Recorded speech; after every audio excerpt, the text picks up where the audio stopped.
You're listening to Raising Anchor, the Rhode Island FC podcast, now part of the Blazing Musket family. We're glad you're here.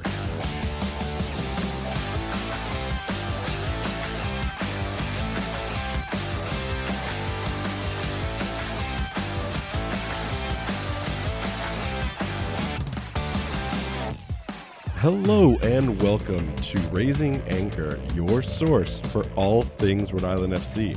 I'm your host, Matt Entrican. Joining me, as always, is the one and only co-host, Jason Carey. And this is your Monday mailbag for 4/7/25. Jason, Rhode Island FC gets their first win of the season. It's a feel-good moment. It felt like it needed to happen. Last week, we were in one of the worst starts in the history of this club. Now we're in one of the best starts. It's amazing what winning and 3 points can do for you. I think it's also kind of hilarious that we're talking about that in only our second season. But I get good problems to have, I guess. History starts somewhere, okay? You got to start collecting the data. You got to have that statistical call out as much as possible. So, yeah, you're going to see that a lot. Like, it's going to be the best of times. It's going to be the worst of times. But nevertheless, here we are, fans of Rhode Island. Any initial thoughts? Obviously, we cover this later in the week when we get into the statistical breakdowns, but 3 goals in the span of, 7 minutes? That's not in fact, it actually happened again today in the San Antonio and, the San Antonio-Phoenix game. Another 7-minute span of 3 goals on big CBS, but now here we are talking about our game. Any initial thoughts that, jumps off your page that you want to talk about? I think that it was fun to have a stress-free second half where I was just cool, even if they score 1, we still got 2 more cushion. It felt like to be very comfortable and just enjoy the match and not have to be like, oh man, we really need to score here. Clearly the DMs to Frank Nodarse, which I will say the capo of Defiant 1636 showed me. Clearly those messages to Frank really helped secure the clean sheet there. I do think the clean sheet in and of itself, by the way, it's kind of the cherry on top. Not only do you get the first win, but you keep your team out of trouble when it comes to that goal differential. Obviously, the clean sheets mean even more. I wonder what the first round of donuts are going to be for Monday morning when Coach walks into that clubhouse. I wonder what that's going to look like. Yeah, I don't know. Were they consistent with the ones that they picked last year? I think Coach would just randomly go around. There needs to be a business partner rotation. Although, who knows, maybe the name of the stadium, which we'll talk about a little later, maybe that might have something to do with maybe it. There's some sort of tie-in there. Either way, it was, like you said, it was good to see. I almost kind of fell off paying attention. It was just kind of fun to talk to people. The spirit had been lifted at the Guild in Pawtucket. We missed out on the singles night. We missed out on the single night at Moniker's session, but it was well worth it. I will say this, for anyone that wasn't at the Guild, don't come. Don't come next week. Clearly, you're the problem. Scott Beers was there, the legend, and he was there for the first half, went up 3-0, and then left, and we didn't score any more goals. Ryan Healy showed up at the half, and we didn't score any more goals. So, maybe these guys... We also didn't let any in, though, so I don't know. I mean, hey, listen... Soccer works on both sides of scoring and getting scored on. So I'm just saying, if you didn't come and you didn't come for the full 90, consider your options for the rest of the week. But we've got a ton of questions, a lot of fun to have here. We'll unpack that Oakland game a little later this week. I will actually say one last thing, though. Less than 7,000 people. I think the attendance said 7,000, but Will was there. Cool Will was there, and he had mentioned that it looked like that, but I think you saw a number that was 4,800 or something like that. It might have been even less than their normal stadium when they played at the previous arena that they were at. You go from 26,000 and then 3 weeks later, a quarter of that, if we're being generous. That's not a good feeling. These teams need to be supported in the championship. Teams can still fail and go out of business. RIP Toros, RIP Memphis, RIP Loyal. It's kind of scary to say, okay, if you can get 26,000 on 1 week, where is that shifting? And it doesn't help that they're not winning at home. Yeah, I think it definitely does not help that they're not doing so well right now. I don't know what their long-term goal is. You had mentioned something to me about they're looking into maybe some sort of, one of the stadium like Phoenix, I forget where it's just constructed of a bunch of cargo containers or something so they can pack it up and just move it wherever. And I think honestly, the vibes in there, it probably can't be great. You see how far everyone is away from the pitch. And on top of that, too, even the camera angle that we had to watch the match and felt like we Highest one I've ever seen, yeah. Yeah, so I just don't think that's long-term a great place to play games unless they convert it to, a soccer-only pitch where you bring everyone in, you kind of move stuff around, but I don't think they've got the money for that. And No, and I mean, I just think that personally, that if you're not going to get north of 15,000 people in there week after week, I think this is actually going to hurt them long term. I think this is going to be a case of Miami FC, Birmingham Legion. Like we complained about it so many times last year. I thought maybe it was sustainable, and going from 26 to 15 to even like 10,000, like that can make a lot of difference. But now you're playing. I mean, the Coliseum can hold 70,000 plus. Like, I think it can hold 70,000. I mean, it's an old football arena. Like, that's not good long term. Like, I've heard that they want to do that. They want to have this partnership for multiple years to come. I don't know if I'd want to play there long term if we couldn't fill the stadium. Like again, Tidewater's perfectly built to have what is the appropriate amount of fans to be put into. I don't know. It seems like that could be something long term that hurts them. But anyways, we'll talk about all of that next week. Let's get into these questions, and we're going to start things off right here, right now. Eric writes in, Jason, was this our best starting 11? Good question. Maybe our best starting 11 available right now at this time. I do think, though, maybe in terms of long term is right wing back, right midfielder, where we want Clay to be. If Harivo is not red carded and healthy, you also might think he's definitely a player you want to figure out how to get in there. So I think it's very close. But I'm not 100% sure that this is the starting 11 for this team yet, especially with some, like where does Ugo fit into this picture? So I think we won't know what our best starting 11 is, unfortunately, with the kind of injury concerns we have, maybe a little bit towards the middle of the season. I mean, that's tough because you get 3 goals. It's the most goals they've scored all season now. It's the best performance of the year. It's on piece of paper here. It's not really easy to say anything other than this is clearly our best. Oh, yeah, definitely. 11. It's hard to argue against. And clearly this squad is talented and they're good. But you also have to remember that this is not a great Oakland team. So I think you take the 3 points, you take the win, and you kind of build on that momentum. But I think they still need to continue to push themselves because I think that they can do better, and stronger opponents are going to give them much more of a fight. I think the only thing back to I think we were targeting the same thing on the Holstead side of things. He obviously can play anywhere, and he will at worst be average on the night. At best, he'll excel, but that's still not his best position.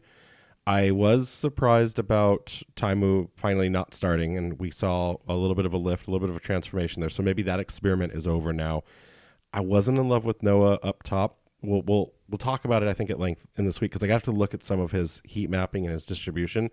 He played up, but then was tucked in, and I just feel like he's better as a winger, and he didn't get as many chances to play out wide because Jojea was doing such a good job of controlling the left side. I did not think Noah and Jojea would stack as much as they did on the single side. We didn't really see that last season. Like, if Jojea was on the field, unless Noah was in a striker role, there was always like the opposite side. Like, you had them kind of more balanced out.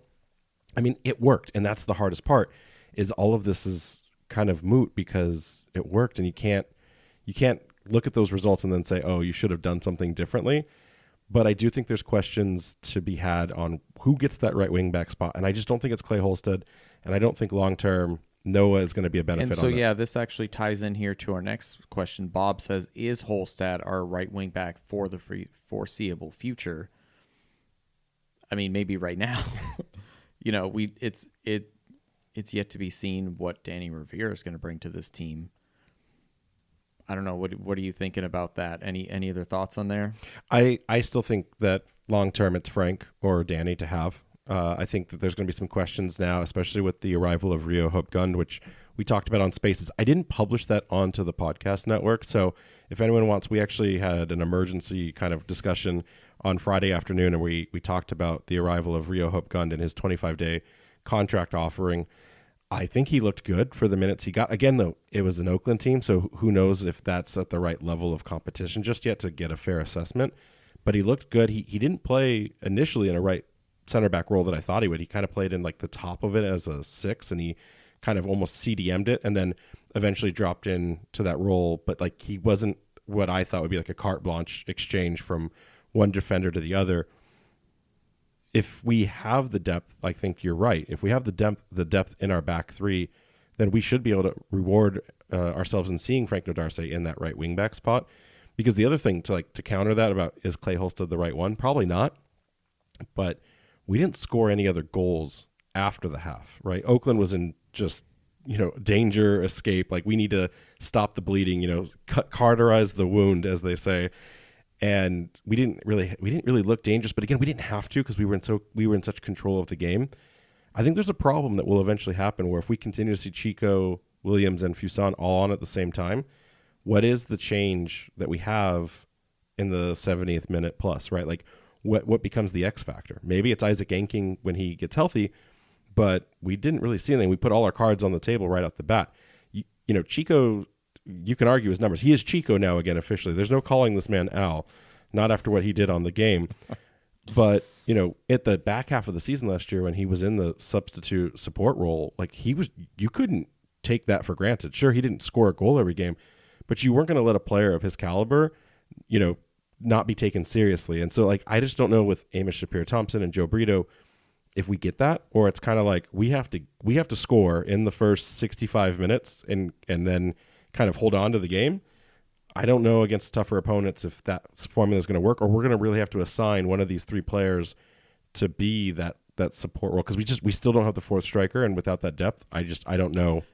And not to retread what we've already talked about, but maybe if we kind of expand upon if this is our best starting 11, if you have Harivo out there available and ready to play, part of me thinks that maybe depending on the opponent, one of the three of Fuson, JJ, or Chico maybe doesn't start.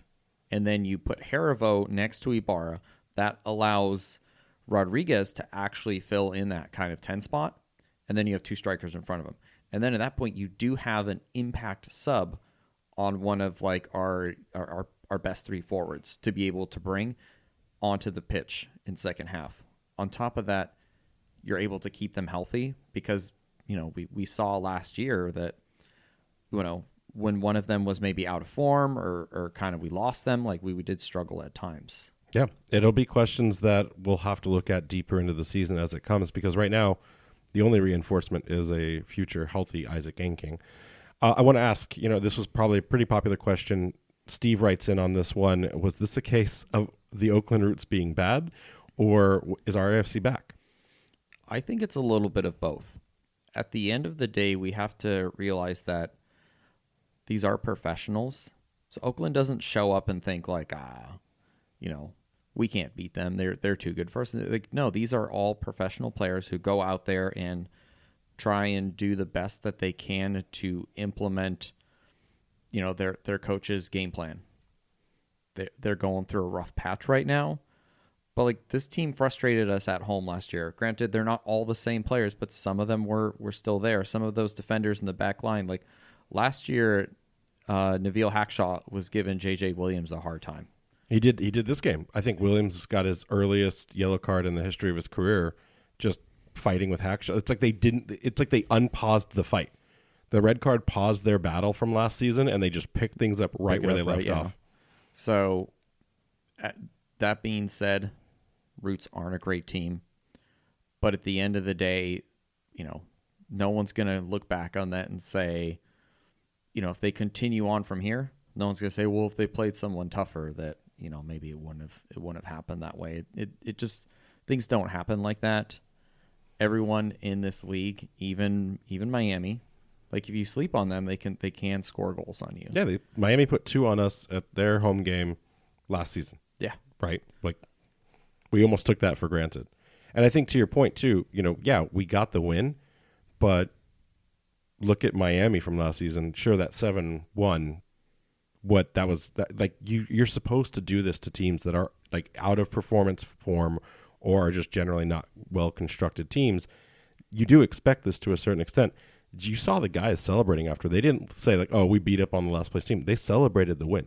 The momentum of what a victory brings, especially into the next game that is coming up on their schedule, that is a huge amount of pressure off their backs. Yeah. They're never going to take that for granted and go, "Oh, we don't even really count this ourselves because it was a last place team." That's not how it works. And it took the team almost 40 minutes to score, right? We saw off the bat, Oakland was pressing RFC. They were making it difficult for them.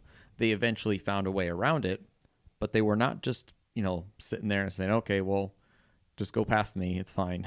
I've never seen as physical of a game for Rhode Island FC to break out of. It was a high risk. I mean, it backfired spectacularly in Oakland's face, but I had never seen this team be so tightly man-marked when it came time. If there was possession for Rhode Island FC to have, especially at like the half or into the final third of the opposition's territory, Oakland was like stuck to each player. There was no more than I'd say like a full arm distance of space, and sometimes teams will give the opportunity for Rhode Island to make at least a little bit of an advancing run and then cut the attempt or cut the advancement. So then Rhode Island has to choose. Or they're going to pass, force them out wide or something. It's like, no, they got up right in their face. They were on them. They were just glued. Like they were literally stuck together. And for the first 35 minutes, it harassed the heck out of Rhode Island FC. Like they did not have a way to respond. The physicality was intense. Everyone on the Oakland side is either as big or bigger than any Rhode Island player. And then it wasn't until they started making some technical mistakes that once Rhode Island FC got past their corresponding Oakland pressure, like the whole formation, the whole defensive composure fell apart because they relied so heavily on that one-to-one man marking. Yeah, and I remember seeing a similar thing against Las Vegas. They were pretty good at their standard defensive positions, but once you were able to get in behind them, they kind of didn't know how to adjust from there, and that's where their weakness showed. Yeah. Let's get into this next one here. This is something I hope never has to get said again, but go ahead.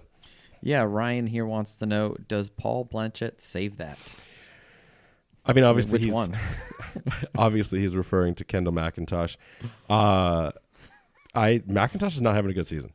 He didn't do much with San Antonio last year, but I listened to Tide Talk, and they said that from an Oakland perspective, McIntosh was their guy from the Roots blog podcaster, and that they had been after him for a while, and that he's an Oakland guy. We talked about that last week. He's now let in 12 goals in 4 games. Like, that can't be great for his confidence. But in the same vein, just how we were talking about how they tend to lose their defensive structure, there's only so much he can do. And what I was going to ask you was, did any of those goals, because there was one goal which I didn't understand. It was the one where, he was challenging Williams, and he was so far up, but he was just not far enough up to actually cut that ball off. Is that the one where Williams just goes around him and then just passes it into the net? Yeah. Those are always tough. But I mean, like, if you're deeper, like because he didn't take the run coming out of the box. He was up. He was extremely far forward. Yeah. But he didn't create enough of an appropriate gap between him and his back line to where once Williams got back, Williams had the chance to touch the ball again. And it looked like McIntosh just wasn't on the right pacing to either move up to that ball or start dropping deep and cover the net and hopefully, just try to be big in those moments. The other two, I mean, you never you allow your Rhode Island FC attacker to get to the wing to the very far corner and then fire that in like Chico. I don't blame McIntosh for the Chico goal. Clay Holstead's, I mean, it was in top bin. Clay only scores bangers. Like, yeah, and he'd already done the first punch out. Yeah, that, so yeah. Like, I don't really blame him. But do you think that this Oakland team? Do you think the fans are starting to question McIntosh? That I don't know. If I remember correctly, because our team Paul would be screaming about Jackson Lee already if this was our Rhode Island. No, they would. I mean, let's be honest. Yeah, no, they would. But I don't remember Paul Blanchett specifically being one of the "quote unquote" top goalkeepers. Oh no, he was year. very I bad. think he was down there towards the bottom. So I know they're just trolling us by his performance against us, but the whole team, like it's hard to single out one person when no one's scoring goals for them. They just aren't performing overall. I think if their offense starts to pick up, they start scoring goals, then you could say, all right, well, we're letting too many in to actually get any points from this. At this point, no one on their team is doing well, so it's hard to really point a finger at anyone specifically and say, well, if he would have kept out that one goal, then we would have lost 2-0. Like, goal differential at the end of the season could define the 8th place positioning on the playoffs. Next question here. This one's interesting. So we talked about Rio Hope Gunn having a great first showing for the minutes that he got, but Thomas asks, is Cole Dewhurst not traveling with the team a bad sign? Dewhurst was not available for that. Absolutely not.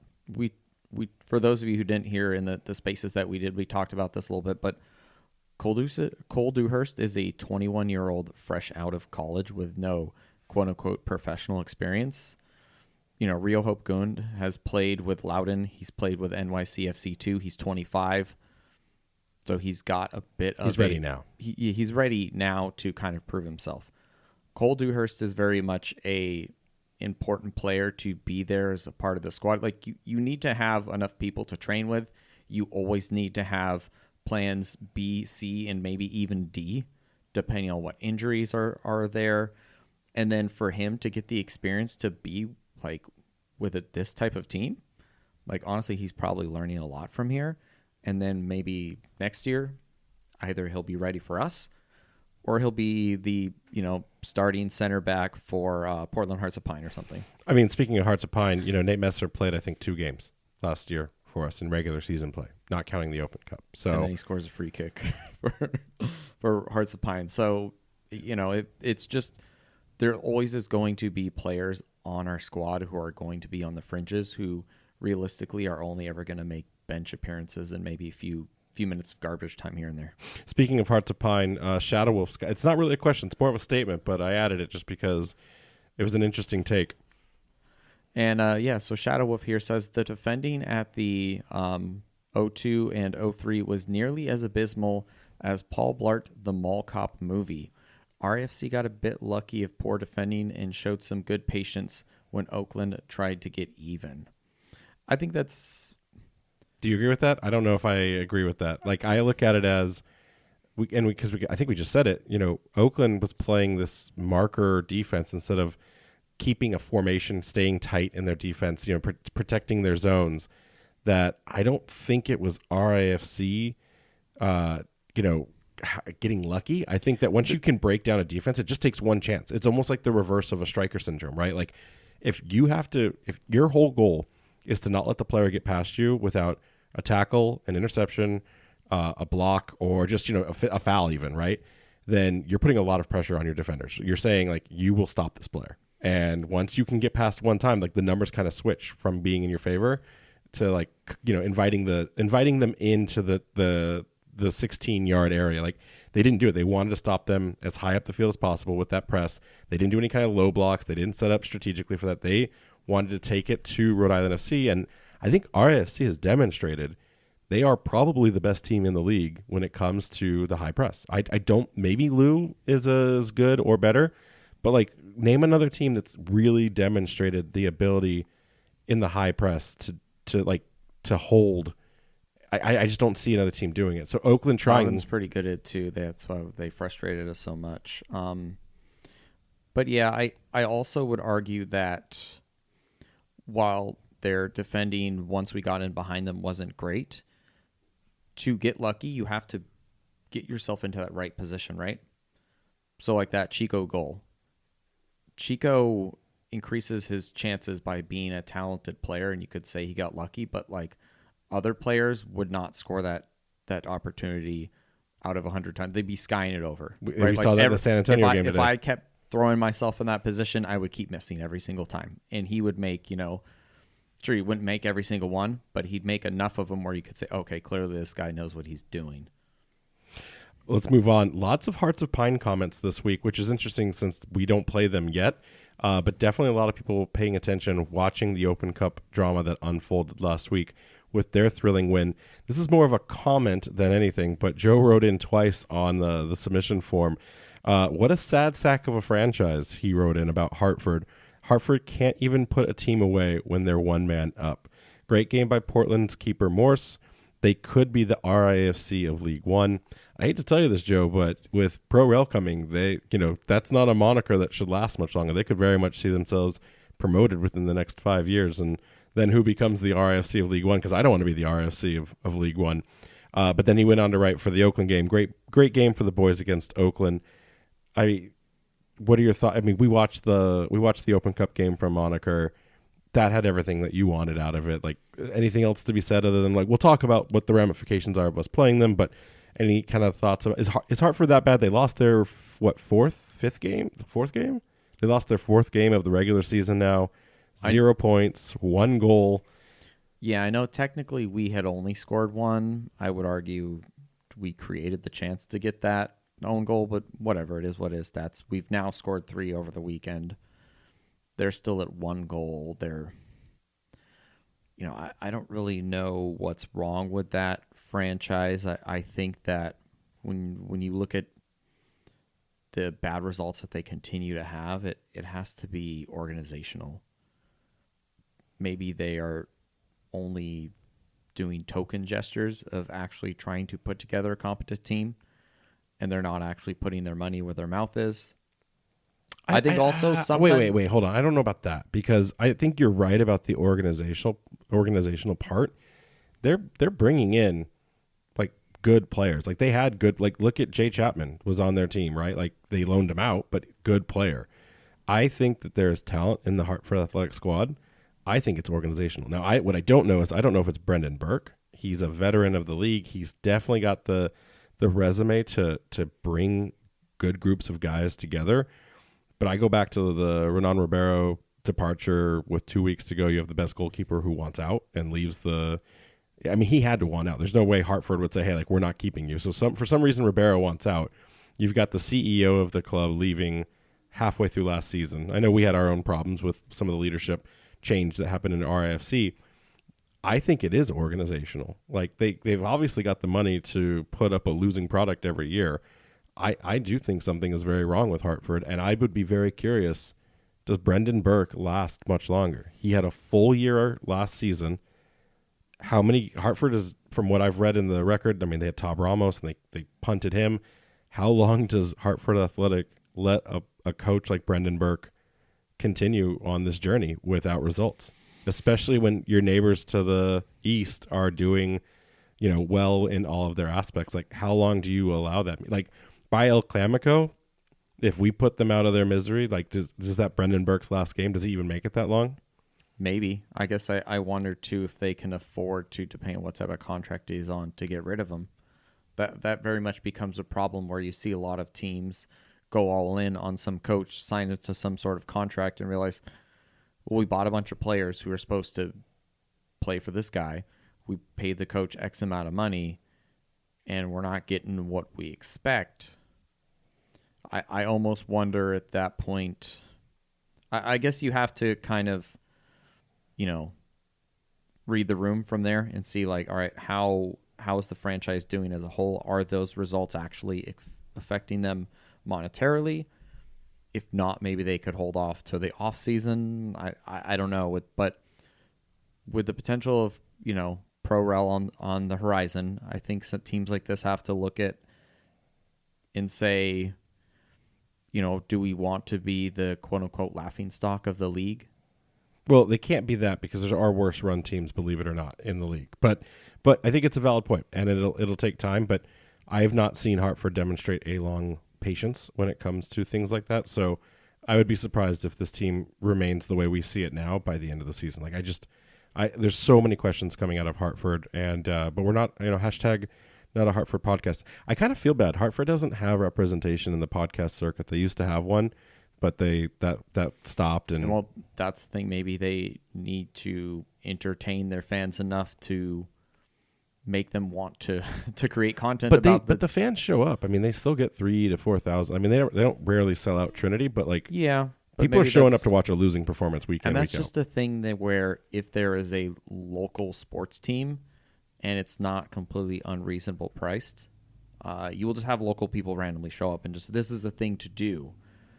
But if you want to be successful, you have to put out a good product there to actually get people like the crazies to be really invested and to be passionate instead of like, you know, here's a giant jersey we printed out for you to hold up as a tifo. Never forget. All right, let's get on to the next question. Matt here wants to know, with a 9-day layoff till our next game, then Detroit 3 days later, do we see most of the starters against Portland and then rotate against Detroit? Is Detroit 3 days later? Isn't it a Tuesday to Saturday? I don't know. Isn't that Wednesday, Thursday, Friday? Maybe he just means 3 days in between. Oh, okay, got it. 3 days rest. That's fair. Listen, I think, and this is one of the questions that people were talking around circles after the Oakland game at the Guild. I think if you're Coach Cano, you've got to play the best starting 11 you can field, because there's two things going against you simultaneously. One is you crashed out in the first round of the Open Cup last season, so you kind of need to be able to show and demonstrate that this team has more fight in them, and you don't have to deal with you're 5 weeks into your professional, operation as a club, and so the gelling wasn't there yet. Two is, you look at the players that were available to play in the Open Cup last year. Those were a lot of players that weren't going to get minutes, right? That's why the Open Cup is there as a development opportunity. This time around, there's only two players that probably haven't seen at least 30 minutes on the team in a game yet, and that's Dewhurst and Vang. And so even if those two found their way into the roster, you're still 80% of them are going to be starters, right? Because you have so many injuries right now that I just don't see this as the same equation that existed for the Open Cup against Charlotte last season. But the second part of that is you're playing Hearts of Pine. This is a battle for New England now. This is not playing some other team from a different region. You are now fighting for kind of New England supremacy, and that means a lot. You can see what the results were for Hearts of Pine beating Hartford. There's a little bit more gravitas to a win or a loss in this one. And the other part to it too, if you think about it, while it's just speculation, I'm 99% convinced that the next team that wins out of this particular match, they're going to play the New England Revolution. And if there's ever been an opportunity to really showcase, both of these teams want that. Hearts of Pine, that's a Cinderella story. But for us, we've got a lot to prove. And, the I wouldn't call it the rivalry, because there is no rivalry. This is the first time they could potentially compete against each other. But the fan bases are pretty charged against each other, at least the most toxic ones that talk online. This would be really good for just the growth of the game and spotlighting soccer in New England as a whole. RAFC should want the ability to host at Tidewater a game against the New England Revolution. That would be the first sellout game of a Wednesday or Tuesday Open Cup match kind of situation. So I think all the stars are aligning. Obviously, you have to get through Hearts of Pine, something we didn't do. We only drew against them in both of our preseason friendlies. But you should and Hearts of Pine has demonstrated they're a very good team. They're not this crappy USL 1 group. They're here to play. They've got USL championship veterans. They have MLS veterans. They have Nate Messer. They are here to win and get results. So I think you play your best possible team. Yeah, against Hartford, they showed that they are a tough team with a lot of heart and a lot of fight. So I expect RAFC will want to go out there and put on a show and make sure they kind of redeem themselves for last year. Like you said, it's hard to be too hard on them when we look back at that and think a decent amount of those players, didn't even end up making it with us. The club was only, 5 weeks into our history. So in Charlotte, Independence, despite being a league down, but they have some good players. They also are a tough team. So I think we can kind of forgive that. But what's more important? What's more important of a game, Detroit or Hearts of Pine at that point? Then, I mean, you have enough days to get rest for some of your 11, but if you go full stacked lineup against Hearts of Pine, and you're Coach Cano, which one are you weighing more heavily here, the Hearts of Pine match or the Detroit City game? I think he'd definitely do that diplomatic answer where he says both. I think that realistically, what you probably do is, what we saw this last weekend here. 45 minutes. Well, with a similar lineup, I think you actually you rotate a little bit against Hearts of Pine? No. Like, right? No way. You go all in on this. I don't. I understand where but what you do is like he'll start Taimu, and then depending on how the game is going on at the second half, you're going to rotate the starters in. No, other way. I disagree. Other way, because you go out and you make the statement. You make sure that New England is amber and blue for the week. You then use that win to continue the momentum. You accelerate it into the Detroit game. Because here's the thing. You lose the Open Cup game a second year in a row, knocked out in the first round, and then you go into Detroit, one of the toughest places to play. Like, the only thing they have left is revenge. And, like, that's a terrible motivator in comparison to, like, we are so good right now. We are flying high. We feel so confident in ourselves. I disagree. And I almost would say, like, the points are sacrificed at Detroit. It's like the Indy 11 situation all over again. Like, it's just the reverse. Like, I really do think that you have to win the Hearts of Pine. But the problem is those were both league games. This is Open Cup. And sure, but it's the same. It's the same problem. But you need the points though too. You need the win. That's the thing. I think you need the result against Hearts of Pine. I think that you, at the end of the day, you have to respect Portland Hearts of Pine, but also realize that RAFC is not Hartford, and that like starting a player like Taimu is no disrespect to them. He deserves to be here. So I think you start a 75 to 80% of what you did last time. You rotate a few players out, and then you bring them on second half to kind of kill off the game. I disagree. Or you don't if you win. And the thing is, the reason why you do this too is if you beat them with a team that's out there, you can rest your stars for the next game. And then you can just play them 10 or 15 minutes. They don't need to get injured. No big deal. And then you can still carry that momentum into the next match.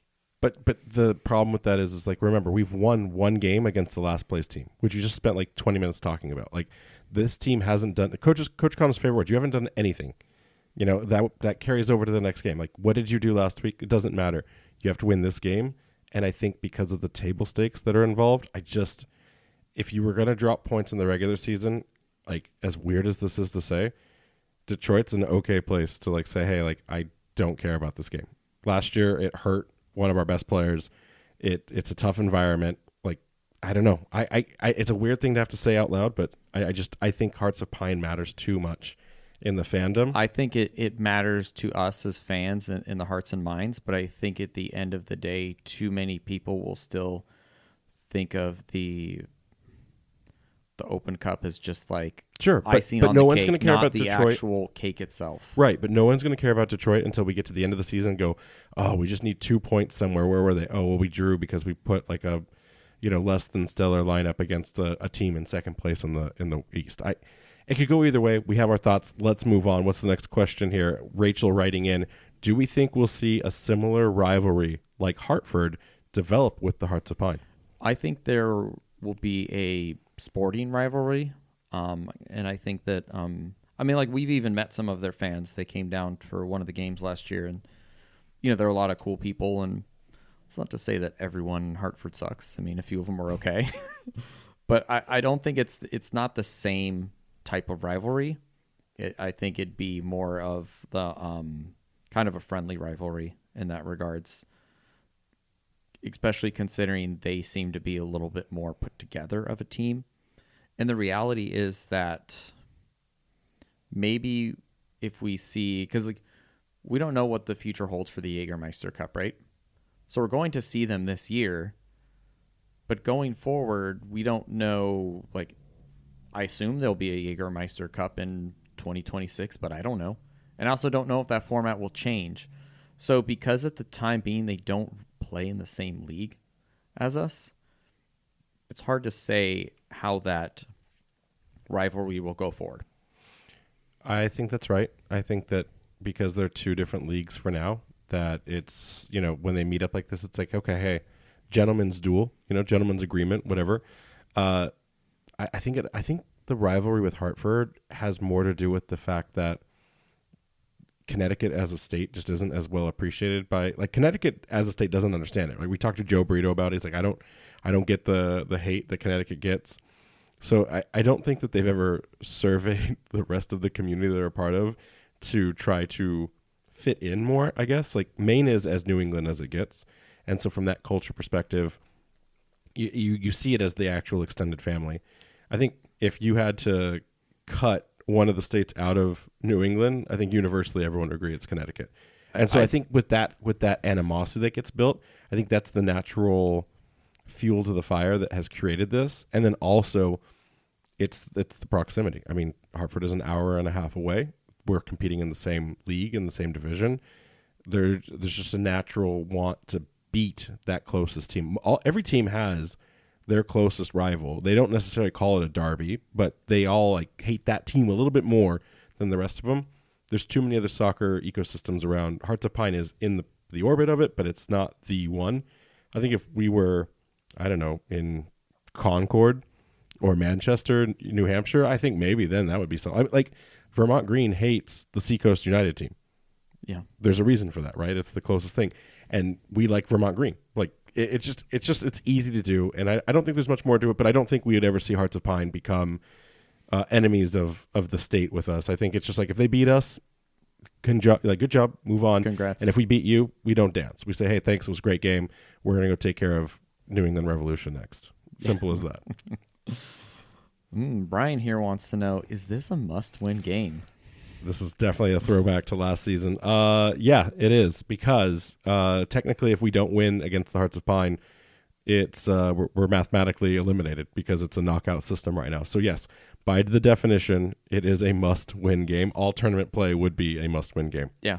In the Open Cup, you win or go home. So this is the first game of the season that is a must-win game. Every Open Cup game is a must-win game because that's kind of how that tournament works. Moving on, Will writes in, are you guys going to the U.S. Open Cup match? You're going to be out of town. I will be in town. I'm working, and it was kind of like a last, there wasn't a lot of time. I'm trying to see what I can do with my work schedule to see if I can make it. If not, I'll probably end up watching the game with some fans. It's the tough part of the Open Cup. They have to schedule these so last minute. It's always a weekday game until the final round. It's and the thing is, it's tough. not like it's with it being 3 hours away. Like logistically, it takes some planning to figure out how to get there in time. Yeah, I am excited though that the game will be broadcasted by CBS. Watching the package today for that San Antonio game, that was really good camera work, really good broadcasting work. So even if we only get like 1/3 of that for an Open Cup match, like it should still be a great product to witness wherever you go. We did reach out to the Deergo Union guys to see if there was like a FAQ, know before you go, because the game is in Lewiston. It's not in Portland. They're still at that high school.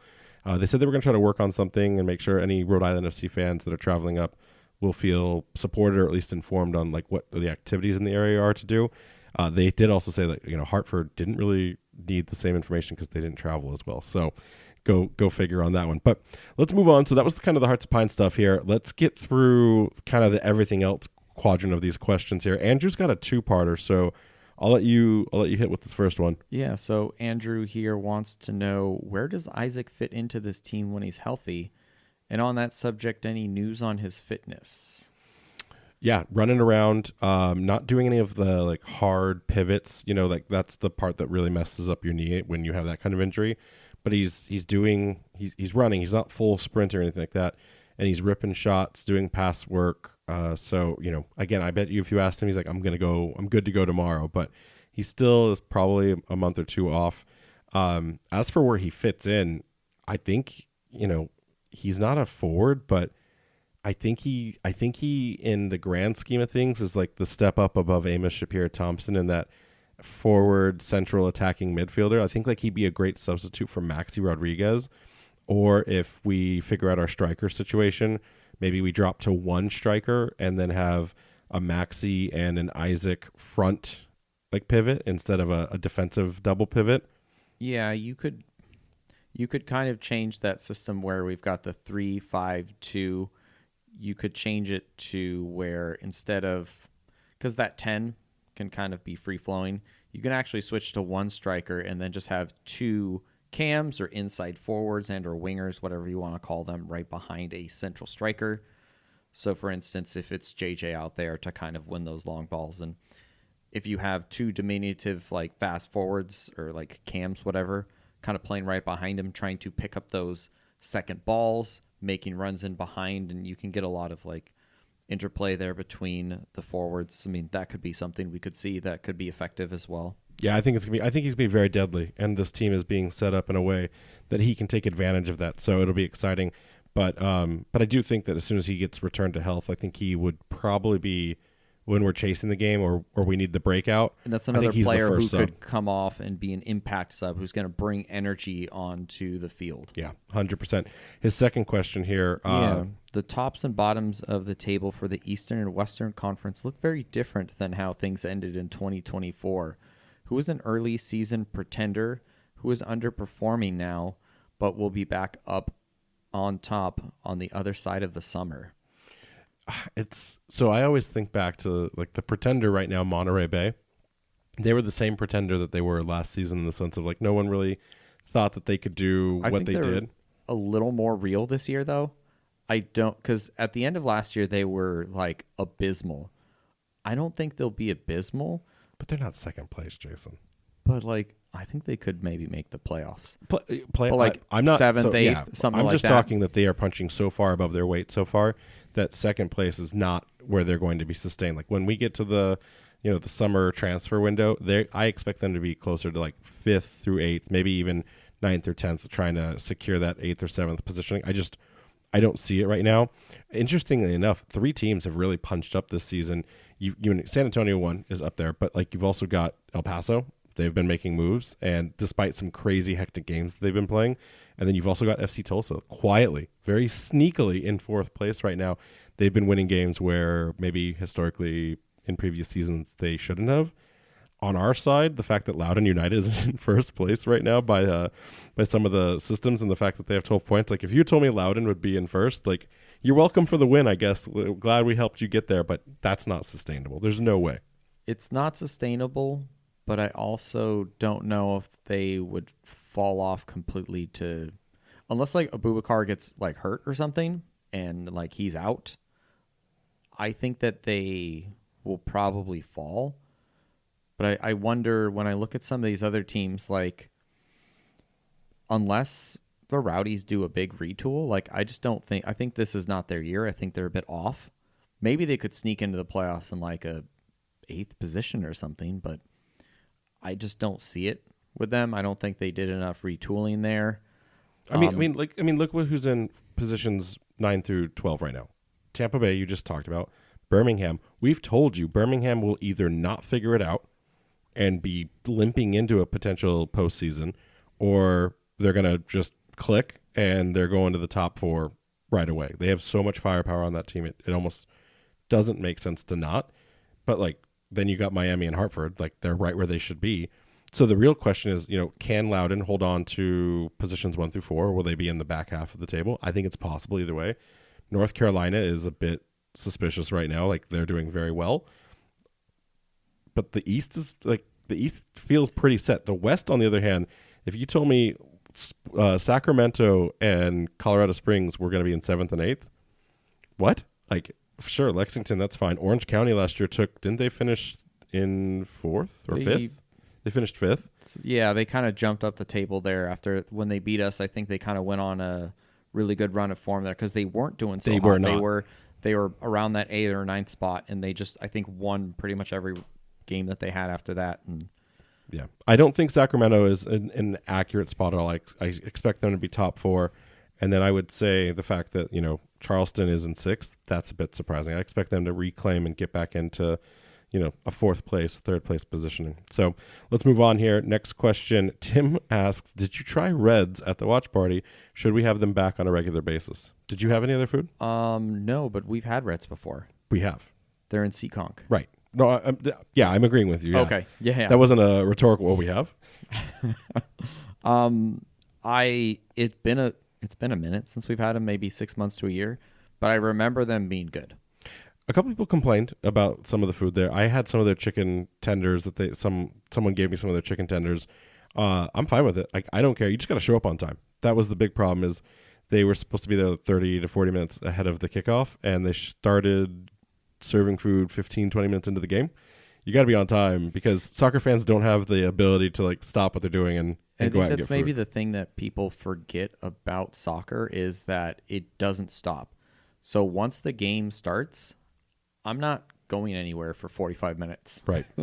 So if you're not Even getting there- like a beverage at the counter even is then, suspicious. You're like, yeah. you're standing there looking away, like trying to watch the game still. So I think if anything, the food trucks probably need to be there like at least like 15, if not 30 minutes before the game, so people can get the food, go sit down, watch the game.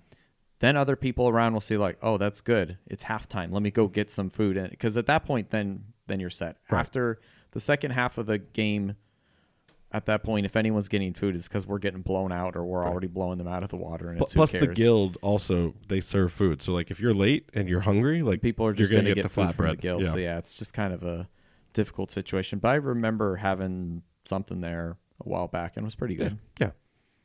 What's the next question? And then Tyler here wants to know, why does the league do bye weeks for teams and play matches midweek? Feel like most teams would rather play every weekend than have a 2-week break that results in other weeks with 3 games. I think this is a really good question. I don't have an answer as to why. I have a theory. I think that probably the reason for midweek games is because, one, if you're going to have any team be midweek, then everyone has to kind of suffer through that together. But two, remember, I think 50% or more of stadiums are rented. So finding real estate on the weekend, it can be pretty challenging. So I think that's kind of part of why midweek games exist in the first place. I don't disagree that, like, if you already know you have 2 weeks, though, like, some teams shouldn't be punished by that.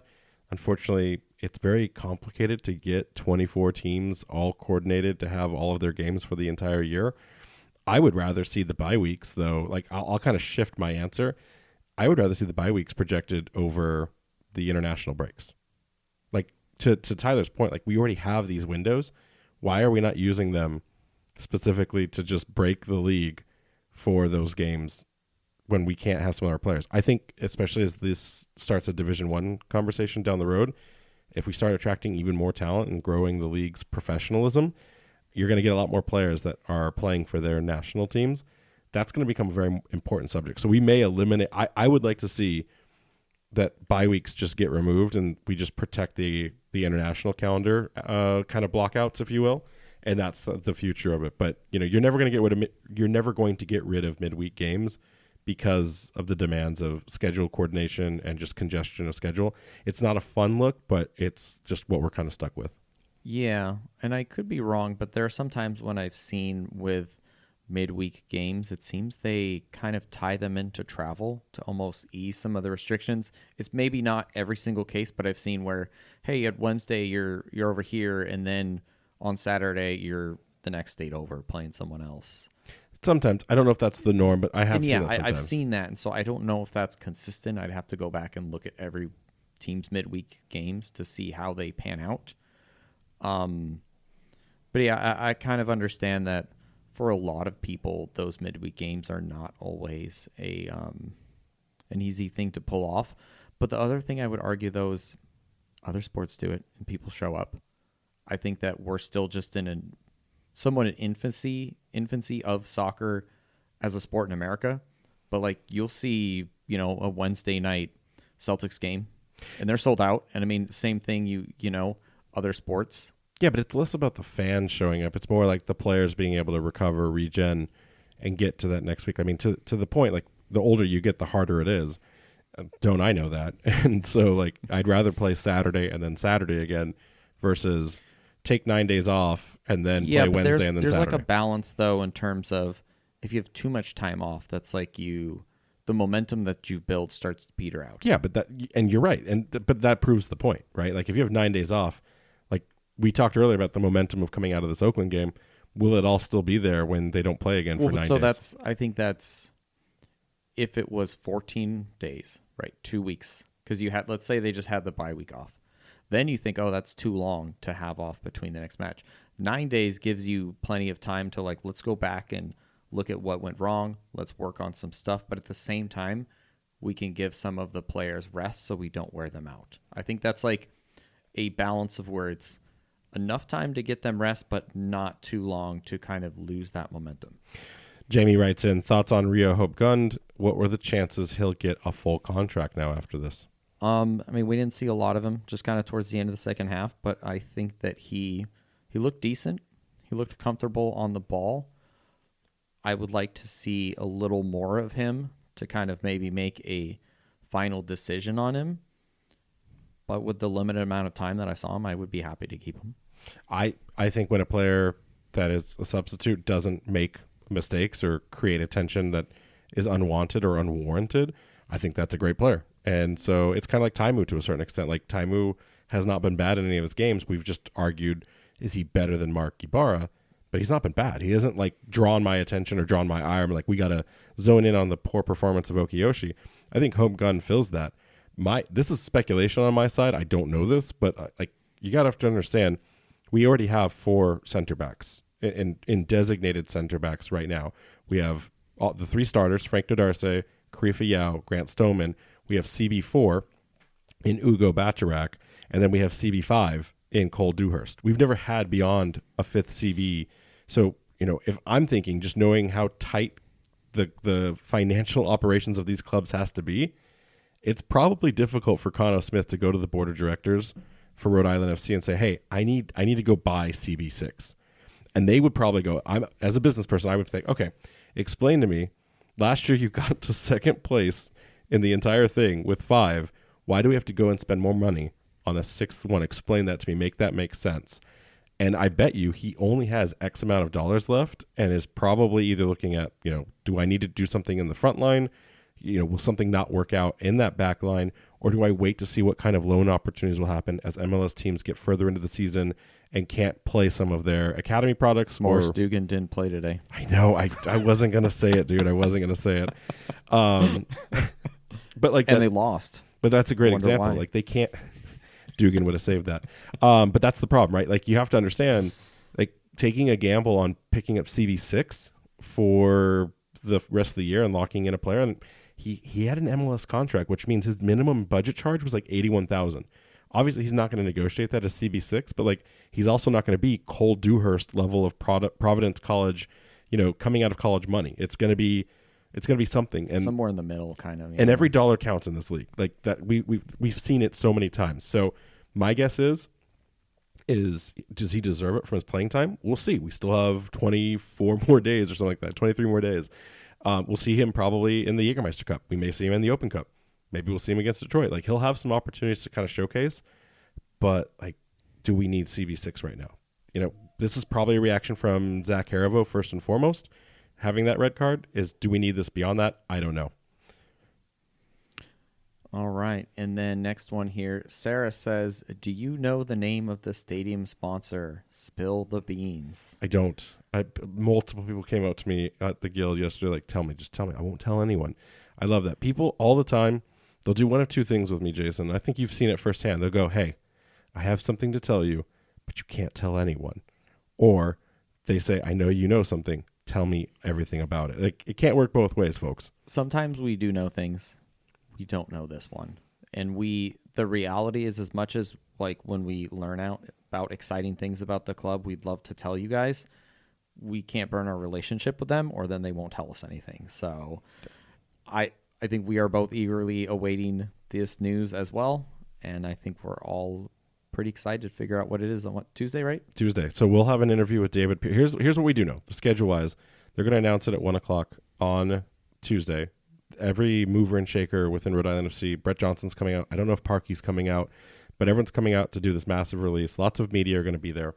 And we have a interviewed time slot with David Peart around 4 o'clock to talk with him about everything. We're going to have a sit down with him. I will load that as fast as I can when I get home, and we will have that out for consumption Tuesday night. Outside of that, it's really hard to say anything else. I don't even want to guess anymore, because if the guesses are right as educated decisions, like it could look bad. So like I'm not even going to say a name anymore at this point. But the thing that matters is what I can tell you. In the early first impressions, the club seems to be very happy with this deal. So that's what I know for now. We'll expand upon that when we interview David. But this isn't something that like the club got raked over the coals on. They're very excited about this partnership. So that's all we know for now, and that's all we can legally say. Moving on. Allie writes in, this is an interesting one. Is the club not doing official watch parties anymore? So from what I understand, they have a bunch of, what do they call them, like pub partners or something, where Correct. a lot of the places that they had watch parties last year are showing the games. So if you've been to any of those places and you enjoyed them, it is very likely that you can go there again and watch the game.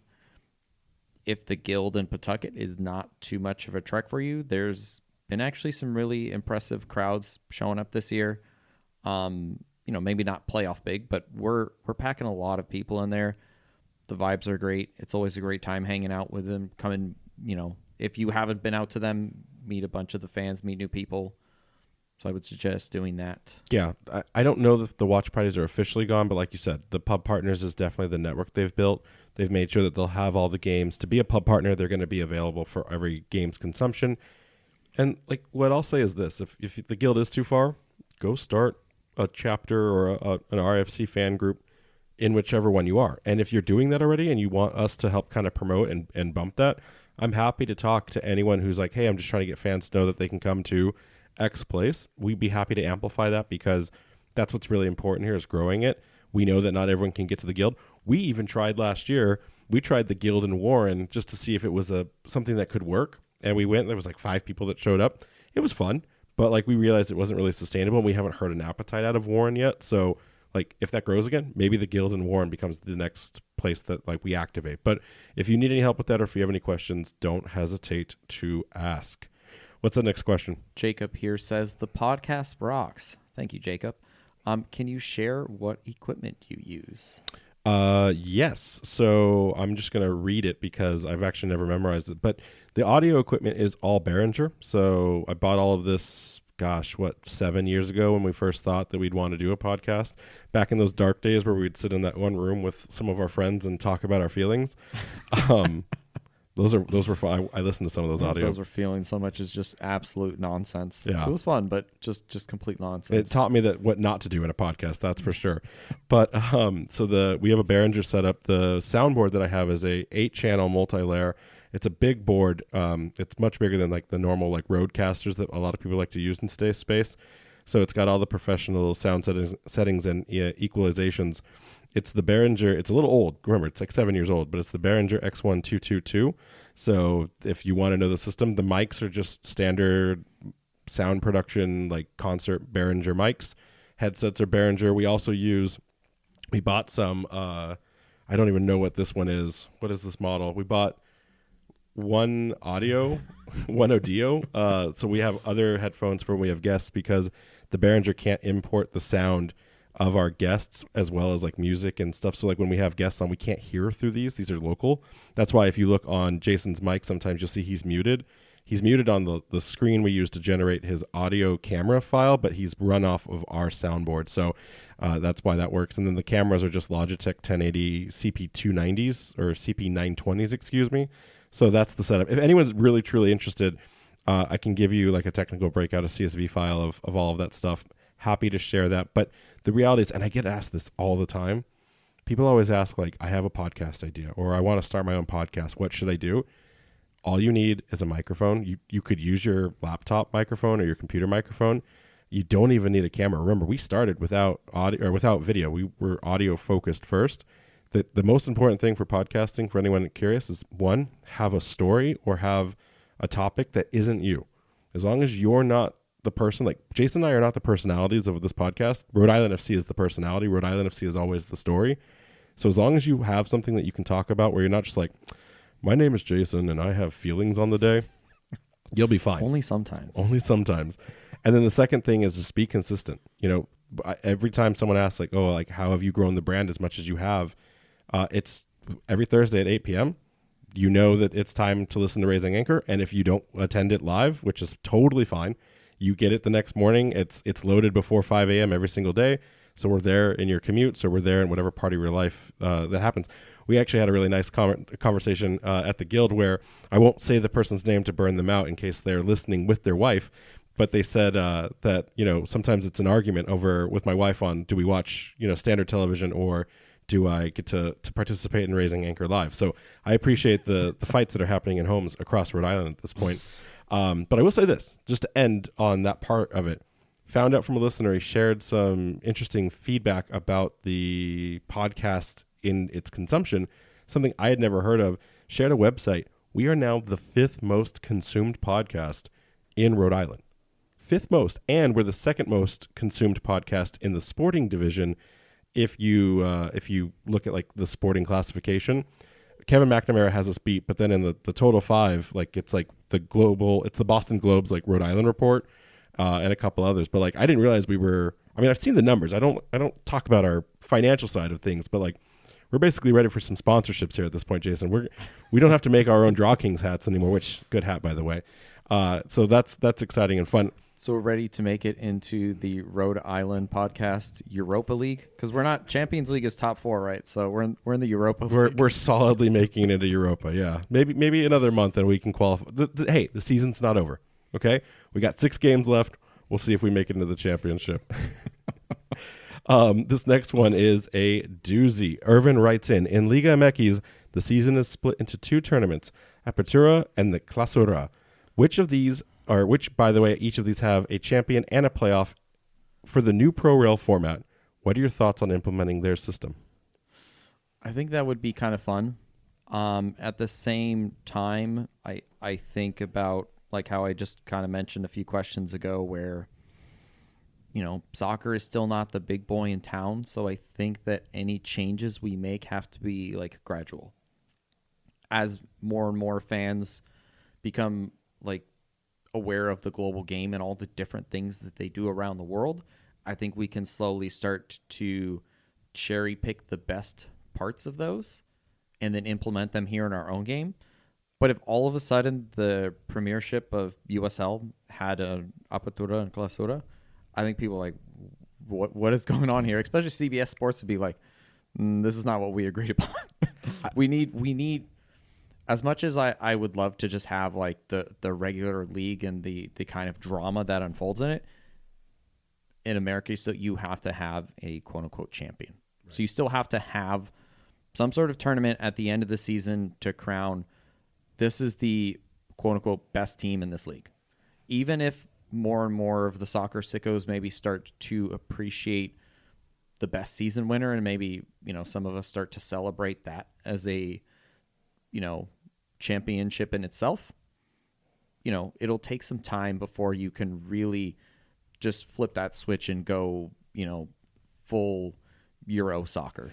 I'm glad you fielded that question, because if I was the one that had read the answer on that, I would have said, what, you mean not have one? Because Liga MX has suspended their Pro Rail for 5 years. And that's the crazy thing about if you look into it. So I think it was like the 2016-2017 season, Liga MX decided that, if you want to move up from the 2nd division, you actually have to meet certain requirements. And it turns out only 6 of the teams in the lower division actually met those requirements. So then they'd had this weird system where if you didn't, well, the loser team would have to like pay their winnings from, because every team gets money from Liga. They'd have to give their money to the lower division team, and if they didn't, both teams would get relegated. So they basically paid their losing but big time dollars to the winning team. Then they got to stay up, and then they later said, "We can't afford to survive in this league." Yeah, and then the idea would be if they got that money, they could then invest it and maybe get the resources to become a bigger team, so that next time they could move up. But then a few years later, COVID happened, and they just shut it off completely. They disbanded the lower league entirely, renamed it into some other sort of league, and now there's no Pro and Rel at all. But it may come back. It might come back. I will say this. Recent survey said that like 80% of the players want it back. I don't know if at the end of the day that really means anything. Well, of course 80% of the players want it, because it's only going to be 10% of the players that get relegated. So, because Liga MX system, it was always a 1-to-1. And so if there's one thing I think you would say, I do not think, to your point, we are ready for the complications of tournament and then like conference and then half of the season points accumulations. In fact, Liga MX had tiebreakers when if like in that weird scenario, if a team lost their championship and had the lowest points, but then another team had the lowest points and lost their version of the tournament, they would look at like a 3-year average. Like that's That's silly. So I do think we should probably see a 1-1. I don't think we'll see more than one team go up, one team go down in the first 2 years, especially with only potentially 12 to 14 teams. But I will be curious, like, where do we land on the total number long term? I think there's an opportunity for playoffs built into the relegation or the promotion side somehow, but I don't think it's at the splitting of conferences and like weighing points against each other. So let's move on here. What's this next question? Mike says, with Tidewater opening just a few weeks away, what announcements or events do you think the club will have before the opener? Before the opener, I don't think there will be much. I've heard that we may get invited to something. Well, we can't really talk about it, but we've been potentially invited to something fun just to make sure the stadium is soft open correctly. The only thing that's coming truly is the 5v5 tournament. It's like 4 days before. The club hasn't confirmed this, but some people have said they're using this as a way to soft open and make sure that they can handle the population at scale of like people coming in and going and using the concession stands and the merchandise area. They do need that. I think probably in the back of their mind, they thought that the Open Cup that they thought they were going to host, that they never were going to host. I think they may have thought that they could treat that as a soft open. But that's probably the first one. Everything else I've heard is for things that are taking place after the 5-3. So not much else. I bet you Defiance is going to get invited to something to come in. They'll probably do some promo shots, the whole thing. Wouldn't be surprised to hear about that in the near future. Yeah, I wouldn't be surprised if you start seeing some more kind of uptick in media promotion from RAFC. I know that the game is getting the media promotion. We're right here, Jason. We're all the media. I just told you we're number 5 in Rhode Island podcast consumption. But like the not maybe the exact same thing, but remember when we did the RI is better than Connecticut type thing, you might start to see some social media promotion to kind of get the hype and the buzz going. Maybe they'll announce some, I don't know, firework, well, like whatever it is they decide to do, some events before the game, because they made a big deal of last year's too. But I think they just don't want to announce that stuff too early, especially with the fact that they're pretty much sold out at this point. They're getting so close. I'm surprised they haven't announced it yet. I'm curious what the mechanic is behind why they haven't, but we'll find out. Those few scalpers there trying to sell the tickets for too much. I don't Maybe. Matt writes in, I know it's too late for this mailbag that you just dropped, but I am curious. Do you think playing away from home for so long, it's 6 games this year, 10 in a row if you look back to last year, has anything to do with how the season has started? Obviously, he wrote this in before the 3-0 victory against Oakland. Does long-term road games weigh down heavily on these players? Because before you say anything, I remember Steven Turnbull's interview last year. He said something I've never heard any other player say, where I enjoy the road game. It gets me out of the house. It lets me laser, and I read a book. I watch TV. I zone in, and I'm more mentally like prepped for an away game than I am when I'm just at home and it's like another day in the office. You just like roll out of bed, just show up. I'm going to go stadium, shoot now. like, I'm going to go score. Go. That is a really interesting. I think now that you bring that up, I do remember him saying something about that. I think it doesn't help. I don't necessarily think that has everything to do with how the season started. I think that we thought we were going to have a full strength squad going into this. We didn't.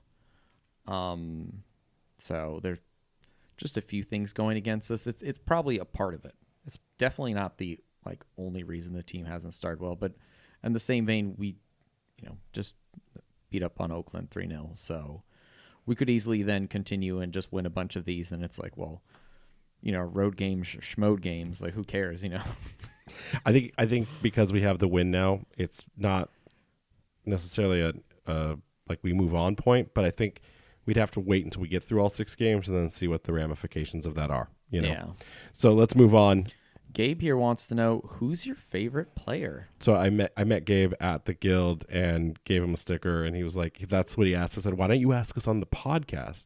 He's like, okay, I'll ask you on the podcast. So, my favorite player in terms of personality and talent and everything is Noah Fuson.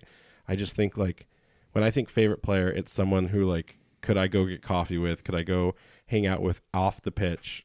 And are they at least a good player that excites me and inspires me to watch them perform? I absolutely think Noah Fuson is the best player in that particular category for what I would say is the best. I'm sure everyone else has different standards that they like hold people to, but like my second, because I just needed two, my second would be Jackson Lee. I think those two dudes are probably the coolest ones on the field and in Kano's organization there. How about you? I think my favorite player would probably be Clay. I think that the way he can play in any position, the way that he, like sometimes when he starts a run and you just like, even though he's not the fastest guy, he kind of seems like an unstoppable force at times. Like just a freight truck just driving straight through the midfield and then just only scores bangers. Clay's like that like blanket that you want to wrap yourself in when you just need to feel good at all times because he's so consistent. Like he's just how often besides the yellow card accumulation did we think like, oh man, Clay really dropped the ball this game? Like I don't think it ever happened. I mean, it's the reason he was Defiance's man of the year.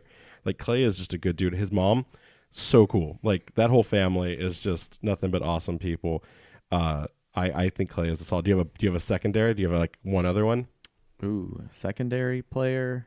Like if Clay Holsted got transferred mid-year on a $500,000 sell back to Columbus, crew, not because we know anything or anything, just because. I appreciate, J.J. Williams. I don't think there's a lot of strikers with his mold, especially the way the global game has kind of shifted to the whole tiki-taka thing. I think that trend is starting to dissipate, and I kind of feel like strikers are going to come back in vogue again, and that he's so strong and powerful, but he's also quick, and I just think that he's been like really impressive for us. You picked the two prolific strikers on the team. I thought you were a man of class. I thought you would find a defender who does I thought you would be like a Mark Ibarra apologist. But okay, no, I got it. You went for the sensational. That's fine. No, the reason I picked Clay is because he's industrious. He's our 2014 Yaya Toure, right? He just drives through the midfield, scores bangers, but also runs all the way back and tackles someone and rips the ball from them. And he plays every position. Toure started out as a center back for Barcelona. I mean, okay. Final comment of the night. Not a question, but Brandon was very upset with me. He wrote that Shoe Body Bop song has been stuck in my head. Thanks for that. Referring to the meme that we did earlier in the week. It's also been stuck in our head. We just give what we get. I remember Irvin in the Discord was complaining that we had gotten that Star Wars metal song stuck in his head. So we're going to keep doing this, okay? Like if we find something, we're just going to pass it on to the masses. That's our responsibility as content creators, okay? Like that you're just going to have to live with that. But I will end on this then. We talked about it earlier this week. We talked about favorite albums of all time. What can Brandon listen to get Shoe Body Bop out of his head? What's a top album you're listening to, or what are your like 5 greatest favorites of all time that someone should listen to purge Shoe Body Bop? I mean, all of my recommendations are going to be like metal. That's so I don't know if that's people are going to branch out. His thing. I mean, one of my favorites I always go back to is Blackwater Park by Opeth. There you go. Just put on a 120-minute metal album. After we talked, I listed my top 5, and one of them I hadn't listened to in a while, and I've now had it on repeat for like 2 days straight on like my walks and stuff. So you've got your metal recommendation. I'll give you French DJ vinyl. So C2C, the letter C, the number 2, the letter C. Because if you do something else, you might get the wrong thing. A government department or something? Maybe. Doge has wiped it out. But C2C, the album is Tetra. It is pure, just thriller, no filler from first song to last. So you can get 2 different dynamics there, and maybe Shoe Body Bop will get out of your head for that one. But anything else, Jason? These Q&As are getting longer and longer. We started these and they were like 30 minutes. It felt good, felt tight. We're doing the same thing we did with the regular episodes. We're now recording like 3 hours of content a week. This is starting to get dangerous. We have a problem here, and that's without interviews. This is starting to get dangerous, dude. It doesn't feel like it's been that long, but I wouldn't be surprised. Oh yeah, I look at the time. All right, well with that, let's wrap it up here. Make sure y'all to check out our friends over at the Blazing Musket for all of your New England soccer coverage, and that's including RIFC at theblazingmusket.com. We'll be doing the Blazing Musket Super Podcast this week, so that's where all the different teams are represented, and we do a roundtable, so we'll be on. Look for that if you're not checking out the Blazing Musket. And then also make sure to follow us on Twitter, Threads, TikTok, and Blue Sky at RAFC Podcast. We've got that website, Raising Anchor Podcast. I skipped over Instagram at Raising Anchor. So I'm all out of sorts. And then, Anchor's up as always. Hey, 10 out of 10 on ending this one. We'll catch you guys later this week. Have a great week, and until then, Anchor's up. Anchor's up.